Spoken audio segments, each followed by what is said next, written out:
अब तक dragon ball super में गोकू के इर्द गिर्द बहुत सारी चीज़ें घूमती है। हम बात करते हैं टूर्नामेंट ऑफ पावर के शुरू होने से पहले की, लेकिन इससे भी इम्पोर्टेंट बात यह है कि विजिटा का दूसरा बच्चा पैदा होने वाला है। और शायद डीबीजेड में सबसे विचित्र बात यह है कि विजिटा और बुल्मा का पहला बच्चा कैसे हुआ। ट्रंक्स के जन्म से कुछ साल पहले विजिटा को मानवता को मिटाने में कोई समस्या नहीं थी, और बुल्मा अगर आपको लगता है कि वो किसी के साथ बच्चा पैदा करने वाली थी तो वो यामचा था।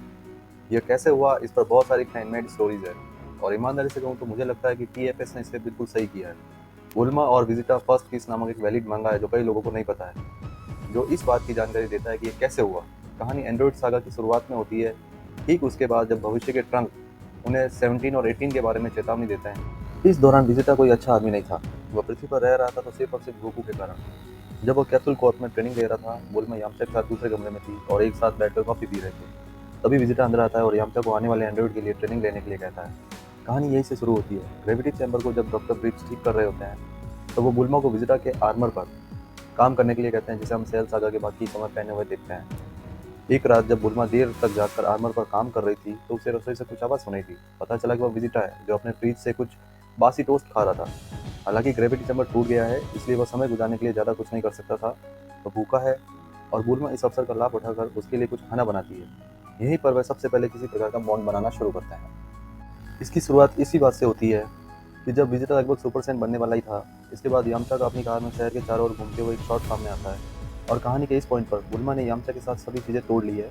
यामचा आधी रात को बुल्मा को कॉल करता है। यामचा जहाँ है वहाँ बहुत भारी बारिश हो रही होती है। जब उसने बुल्मा को फ़ोन किया तो वो कुछ भी नहीं सुन सकी और इसीलिए उसने तुरंत फ़ोन काट दिया। तो जैसा कि आप शायद अभी अनुमान लगा सकते हैं कि यामचा को अच्छा फील नहीं हो रहा है। ट्रेनिंग खत्म होने के बाद विजेता चला जाता है। कहानी के इस एडिशन में ये दोनों एक दूसरे से पहले से कई अधिक नफरत रखते हैं।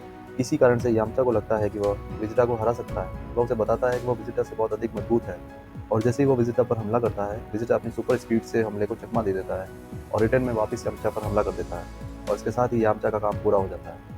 लेकिन सीरीज के इस पॉइंट पर विजिटा अभी भी कोई 100% अच्छा लड़का नहीं है, इसलिए उसने यामचा को नष्ट करने का फैसला किया, और कैप्सूल कॉर्प के ठीक बाहर विजिटा ने यामचा पर एनर्जी ब्लास्ट किया। हालांकि बुल्मा विजिटा पर गुस्सा होती है, इसलिए नहीं कि वह यामचा को लगभग मार सकता था, बल्कि इसलिए कि वह घर को नुकसान पहुंचा सकता था। विजिटा बुल्मा से बात करता है क्योंकि वह जानता है कि बुल्मा ही एक है जो उसके ग्रेविटी चैम्बर के लिए ड्रोन बना सकती है। और विजिटा ह्यूमन नहीं है, इसलिए बुल्मा के बारे में नहीं सोचता। गोकू को मारना यही उसका एक लक्ष्य है, उसका एक गोल है। देर रात हो चुकी है और विजिटा इंजर्ड है, लेकिन वह बुल्मा को अपना इलाज करने से मना करता है। वे विजिटा की ट्रेनिंग के बारे में ज़्यादा बात करते हैं। हालांकि बुल्मा कुछ ऐसा कहती है जो विजिटा को परेशान कर देता है। इतने लंबे समय तक उसका विरोध करने के लिए वह उसे गे कहती है। बस यही सुनकर विजिटा पागल हो जाता है। सीरीज के इस पॉइंट पर उसे कुछ भी महसूस नहीं होता है। बुल्मा विजिटा से पूछती है, वो हमेशा वैसा ही क्यों रहता है जैसा वह है? वो हमेशा इतना मतलबी क्यों रहता है? बिना किसी हिचकिचाहट के वो सैंड प्रिंस को किस करने के लिए आगे बढ़ती है। विजिटा थोड़ी देर के लिए चौंक जाता है। फिर वो बुल्मा से पूछता है कि तुमने इतनी रिस्क क्यों ली। वो उसे साफ तौर पर तो उत्तर नहीं देती है, लेकिन ऐसी घटनाओं के इस वर्जन में विजिटा और बुल्मा इसी तरह एक दूसरे के पास आए। इस कहानी में और भी चैप्टर है, हालांकि ये केवल 3 ही हैं जिन्हें ऑथर ने पब्लिक किया है, जिनका नाम लॉन्ग लव विजिटा है। आप चाहे तो देख सकते हैं, गूगल कर सकते हैं। यदि आप इसके बारे में और अधिक पढ़ना चाहते हैं तो कमेंट करें, और कहानी पसंद आई तो लाइक और शेयर जरूर कर देना, और सब्सक्राइब फॉर मोर वीडियोस। मिलते हैं अगले ड्रैगन बॉल वीडियो में। Thank you.